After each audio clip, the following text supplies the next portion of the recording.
मेरठ विकास प्राधिकरण और कुछ पत्रकारों पर मोटी रकम लेकर अवैध निर्माण कराने का लगा आरोप। बताते चले अब्दुल्लापुर रोड पर अवैध कॉलोनाइजर दारा सिंह प्रजापति ठीक कॉलोनी को ध्वस्त करने गए। एमडीए की टीम व एसडीएम और एमडीए के जोनल अधिकारी व अवर अभियंता भारी पुलिस फोर्स के साथ ध्वस्त करने पहुंचे थे, लेकिन दारा सिंह प्रजापति ने एमडीए जोन D4 के अवर अभियंता व जोनल अधिकारी पर लगाए रिश्वत लेने के गंभीर आरोप। मौके पर भारी पुलिस फोर्स वाला अधिकारियों के होने के बाद भी अवैध निर्माण करता दारा सिंह प्रजापति ने नहीं करने दिया अपनी कॉलोनी का ध्वस्तीकरण। भारी विरोध के बाद मेरठ विकास प्राधिकरण की टीम व एसडीएम व आला अधिकारियों को लौटना पड़ा खाली हाथ। घंटों तक कमरे में चलती रही वार्ता, जिसके बाद मीडिया से बात करने से कतराते नजर आए अधिकारी। हम प्रजापति समाज से हैं। दारा सिंह जी हमारे नेताजी हैं और हम अपना आरक्षण लेने के लिए ये हमारी लड़ाई चल रही है 15-16 सालों से। हम प्रजापति समाज के लिए बिल्कुल दबा दिया गया है कि ये तो सकोरे घड़े बनाते हैं, यही बनाते रहें, दबे रहें। आप यहाँ पर जो बैठे हैं आरक्षण के लिए बैठे हैं? हाँ, ये हमारा जड़ तो हमारी आरक्षण ही है, मगर ये हमारे दारा सिंह जी हैं, इनका ये फार्म हाउस है और इन्होंने कई बार अधिकारियों को पैसे दे दिए गए। जो नया अधिकारी आता वही आके पैसे मांगता है। आपसे किसने कहा कि अधिकारियों को पैसे दे दिए गए? हमारे नेताजी ने कहा है। क्या बताया? एमडीए वालों को कई बार जो भी नया आता है, नए आते हैं वही पैसे ले जाते हैं। किस लिए पैसे दिए गए? क्या ये नक्शा पास करने के लिए?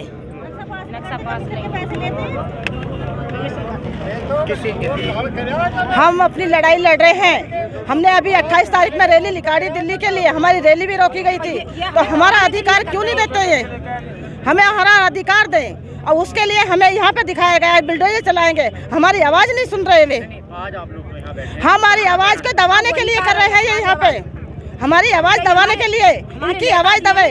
हमारी आवाज़ पे सुनाई क्यों नहीं करते? क्या आपको पता है कि आपको आज यहाँ क्यों बैठाया गया है? हमें पता है सब। हमारी आवाज़ दबाने के लिए बैठा रहे हैं यहाँ पे। हमें बुलाया नहीं है। हमारी आवाज़ के लिए हम तो खुद आए हैं। नहीं, जब हमारे मार पे आरा चल रहा है तो हम कैसे चलाएंगे? हमारे बच्चों के अधिकार, सबको नौकरी मिलती है, हमारे बच्चों को नहीं मिलती है। पढ़ लिख के यूँ ही फिरते हैं हमारे बच्चे। माता जी, आज जो विषय है वो यही है, दूसरा नहीं है। वो इसी का प्रश्न निकाला गया है, इसी का मोशन निकाला गया है। यो इनकी आवाज़ दब जाएगी तो अब इसको कर दो, इसको कर दो। तो वहाँ पे बुलडोजर चलाओ तो इनकी आवाज़ दब जाएगी। कॉलोनी आज से नहीं कट रही है, सब कुछ कर रहा है, नक्शा पास है, सब कुछ है। तो बुलडोजर किस लिए चलाते हैं यहाँ पे? एमडीए वाले, ये एमडीए वाले भ्रष्टाचार चलते हैं। लेकिन एमडीए वालों को कहना है कि ये कॉलोनी जो है ये झूठे हैं। हाँ जी, एमडीए वाले झूठे हैं। पैसे लेते हैं। जरा सा एक लेंटर का लैट्रिन बाथरूम का भी तब भी पैसे लेते हैं ये। उन्होंने अब की बार उन्हें पैसे नहीं मिल रहे, इसलिए हमारी बात को दबाव रहे हैं। हाँ, दिए हमने एमडीए वालों को। क्यों? जब भी आते, जब कुछ काम करते हैं, जब भी आके खड़े हो जाते हैं। नक्शा बनवा रखा, सब कुछ बनवा रखा, पास करवा रखा, और तब भी आके बढ़ते हैं वे आगे दबाने के लिए। तो हमारी आवाज़ दबा रहे हैं ये हमारी आवाज़ दबाने के लिए कर रहे हैं ये।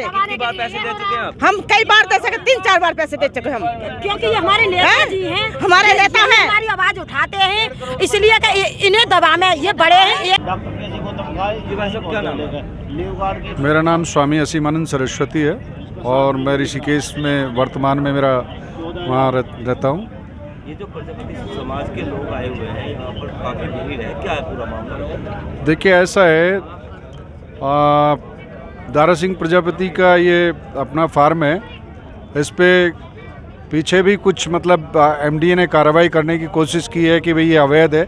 मैं आपसे पूछना चाहता हूँ, सरकार से पूछना चाहता हूँ कि सरकार बसाने का काम कर रही है और तमाम उपाय कर रही है कि निराश्रित जो लोग हैं उनको घर मिले। तो उसी कड़ी में दारा सिंह प्रजापति जैसे लोग जो अपनी मेहनत बल पे उन्होंने कार्य करने का बीड़ा उठाया है। आज यहाँ एमडीए का 2 बार हमला हो चुका है और आज फिर दोबारा से एमडीए कह रहा है कि हम इसे खुर्द-बुर्द करेंगे, तोड़ेंगे। तो ये तो गलत बात है। सरकार से हमारी अपील है, सरकार ये देखे, उनके नॉर्म्स सारे पूरे कर रहे हैं, उनकी जो जितनी भी कंडीशंस हैं वो सारी पूरी की जा रही हैं, फिर उसके पश्चात तोड़ने का क्या मतलब है? और सरकार जबकि बसाने का काम कर रही है। लगभग कितनी जमीन होगी? लगभग जमीन कितनी होगी? जमीन है तकरीबन ये 40,000 गज। अच्छा, ये जो दो तरह के झंडे दिखाए जा रहे हैं बीजेपी पार्टी के और तिरंगा, हाँ, क्या इसमें क्या है मामला? ये बीजेपी के इनके जो बेटे हैं वो बीजेपी को बिलोंग करते हैं। या फिर ये हो सकता है कि विरोध किया जा रहा है पार्टी का? हाँ, पार्टी का विरोध दिखाया जा रहा है? नहीं, पार्टी का कोई विरोध नहीं है, सरकार का कोई विरोध नहीं है। हम तो केवल ये कह रहे हैं कि हम आप ही के मतलब इस, चाहे आप कोई सी भी सरकार में रहे हो, हमने कभी मतलब हमें हमारे समाज ने, प्रजापति समाज ने 99% बीजेपी को सरकार को वोट दिया है। हम विरोध में कैसे हो सकते हैं? तो सरकार से क्या कहना है आपका? क्या सरकार से हमारी अपील है कि सरकार संज्ञान ले। अगर कोई आपको लगता है कि आपके नॉर्म्स पूरे नहीं हो रहे हैं तो वो इस बात को मतलब अधिकारी लोग बताएं, उसको हम पूरा करेंगे। आपकी उच्च अधिकारियों से कोई बात हुई है? उच्च अधिकारियों से कई बार वार्ता हो चुकी है। उच्च अधिकारी पहले, अब मैं यहाँ खुल के ये बात नहीं बोल सकता मैं, क्योंकि इस बात को बोलना ठीक नहीं है, उचित नहीं है। सारे अधिकारी जानते हैं इस बात को, सारे अधिकारी मतलब उस चीज़ को बहुत भली भांति जानते हैं। जब आप एक अधिकारी आता है वो चुप हो जाता है, उसके पश्चात नया एक अधिकारी आता है, फिर वो अपनी नई कंडीशंस लेके मतलब प्रस्तुत होता है, तो ये तो ठीक बात नहीं है। क्योंकि उसको सबको, आप जानते हैं, मैं खुल के नहीं बोलना चाहता, सबको पैसा चाहिए। एक नया अधिकारी आया उसको पैसा चाहिए, जो पुराने अधिकारी थे वो क्यों चुप हो गए? हाँ, क्या गारंटी है फिर? तो आप या तो अपने भ्रष्टाचार को ठीक करें, सरकार अपने अधिकारियों को मतलब एक बार देखे कि मतलब वो क्या किस स्तर पर लेन देन कर रहे हैं।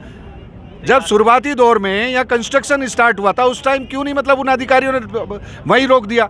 आज क्या आफत आ गई? तो आपका कहने का मतलब है एमडीए रिश्वतखोरी में? बिल्कुल, एमडीए 100% रिश्वतखोरी में नहीं, मैं प्रामाणिक तौर पे कह सकता हूँ ये बातें। रोड पे 3-4 जगह। सर क्या नाम है? मनोज सिसोदिया, किस पद पर? जूनियर इंजीनियर, मेरठ विकास प्राधिकरण मेरठ। सर ये जो कॉलोनी पर कार्रवाई हो रही है, सर क्या है पूरा मामला?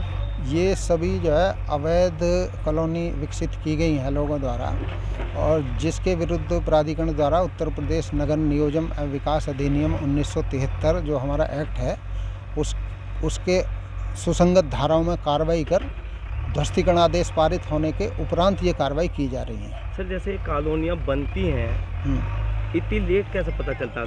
उसी समय एक विधिक प्रक्रिया है, उसी समय हम नोटिस देते हैं, उसको सुनवाई का भी समय दिया जाता है। नियम है, नियम के अनुसार ही काम होता है। उसमें सब एक्ट में प्रावधान है कि भाई उसको हमें सुनवाई का मौका देना होगा। उसके उपरांत ध्वस्तीकरण आदेश पारित होते हैं, तब ये फिर फोर्स उपलब्ध होने पर यह कार्रवाई की जाती है। कौन सी कॉलोनियों पर आज कार्रवाई हो रही है? आज तो इस पे है, एक और है, 2 की डेट लगी है, और समय समय पर हम लोग लगाते रहते हैं। प्राधिकरण द्वारा, मेरठ विकास प्राधिकरण द्वारा उपाध्यक्ष के निर्देशन में ये वृहद स्तर पर अवैध कॉलोनियों के खिलाफ कार्रवाई की जा रही है। सर एक दारा सिंह वाले, हाँ, उस पर भी प्रकरण में है वो अवैध कॉलोनी, उस पर भी कार्रवाई सर ये जो प्रस्तावित है। ये लगभग 7,6700 स्क्वायर मीटर है। और दारा सिंह वाली सर उनकी होगी 20,000 स्क्वायर मीटर। तो जैसे कि अभी वहाँ कुछ लोग विरोध कर रहे हैं, उच्च अधिकारी निर्णय लेंगे, उसके अनुसार कार्रवाई की जाएंगी। नेता जी ये जो आज एमडीए कार्रवाई कर रही है, कितनी जमीन है, क्या है पूरा मामला? ये 10 से 12 हज़ार गज का मेरा फार्म हाउस है। लंबे टाइम से 2 साल से हम इसमें रास्ते वास्ते बना रहे हैं, और 2 साल हो गए लगातार, तब से अब तक कोई कार्रवाई नहीं हुई, यहाँ पे कोई सूचना नहीं है। अभी जैसे ही हमने अपने समाज को लेकर जंतर मंतर पर गए तो ये बीसी तो ये बता रहा है कि हमें लखनऊ से है कार्रवाई करने की, हम कार्रवाई करके रहेंगे, बाकी मेरा समाज आ रहा है वो करेंगे, देख लेंगे, बाकी हम बैठे। तो इसमें कुछ डॉक्यूमेंट्स की आपकी कमी रही है, क्या है? कुछ नहीं है डॉक्यूमेंट, हम मेरे नाम बेनाम में है, मेरी ज़मीन है, फिर भी उसके बाद कार्रवाई करें कि हम तो कार्रवाई करेंगे। 2 साल क्या चाहोगे? सरकार से क्या चाहते हो? सरकार से मदद चाहते हैं कि हमारे साथ ऐसे अत्याचार उत्पन्न ना हो। हम सरकार हमारी 99% वोट दिया है योगी की मोदी को। अन्य समाज की Dara Singh Prajapati law and order को दृष्टिगत देखते हुए अभी ये ध्वस्तीकरण नहीं हो रहा है। 1-2 दिन का समय मांगा है, तो 1-2 दिन का हम समय देने के लिए तैयार है। अभी बात करते हैं, इसी हिसाब से भी बात होगी, तो उसके बाद उचित निर्णय लिया जाएगा इनके कागज देख के। ठीक है, क्या अवैध कॉलोनी नहीं है? मैं आप भी बताता हूँ आपको। ठीक है।